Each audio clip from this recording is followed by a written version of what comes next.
t'as craqué. Ça va bien se passer. Oui, peut-être. Mardi 13 février, l'Assemblée nationale a étudié un projet de loi visant à renforcer la lutte contre les dérives sectaires. Alors dans ce projet de loi, un article en particulier a crispé pas mal de monde, c'est l'article 4 qui prévoit de punir d'1 an d'emprisonnement et de 15 000 € d'amende toute personne incitant à abandonner ou à s'abstenir de prendre un traitement médical jugé bénéfique dans l'état des connaissances médicales.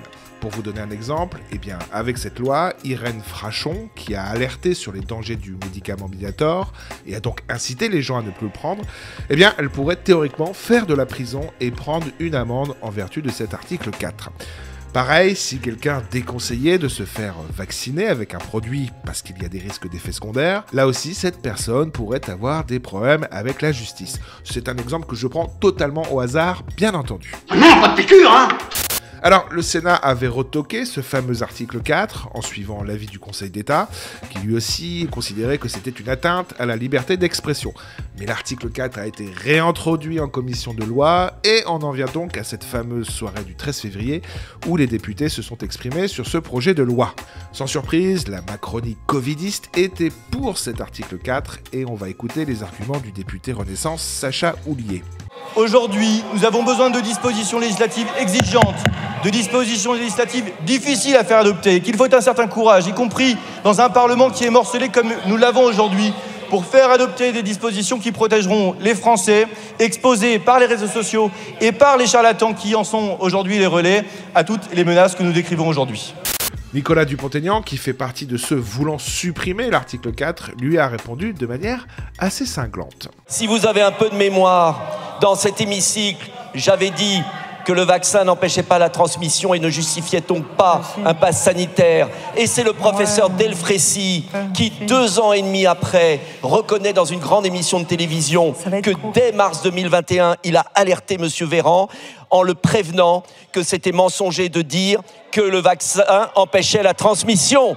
Et ça prouve bien, monsieur le président de la commission des lois, qu'il y a une vérité à un moment qui peut devenir un gros mensonge. Il a raison. Il a raison. Alors, c'est un peu facile. Et votre admonestation prouve aussi que vous traitez de charlatans ceux qui ne pensent pas comme vous. Luttons contre les charlatans. Oui, des diplômes, des contrôles, l'exercice illégal de la médecine. Mais pour vous, c'est pas ça, et vous l'avez prouvé dans votre attaque. Ceux qui ne pensent pas comme vous, sont traités immédiatement comme des sectes ou des charlatans. C'est honteux. Quelle honte. Tu n'as pas honte, hein? Heureusement, l'histoire se termine bien puisque l'article 4 a finalement été supprimé, ce dont s'est félicité Nicolas Dupont-Aignan. Nous avons supprimé l'article 4 de ce projet de loi sur les dérives sectaires, article 4 ignoble qui allait punir de prison et d'amende ceux qui émettent un doute sur des traitements ou des vaccins.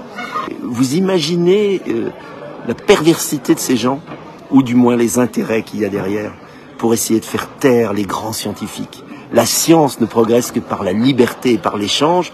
Ce qui est vrai un jour est faux le lendemain. Ce qui était faux un jour est vrai demain. C'est le débat et la liberté. J'adore quand tu dis ça, j'adore.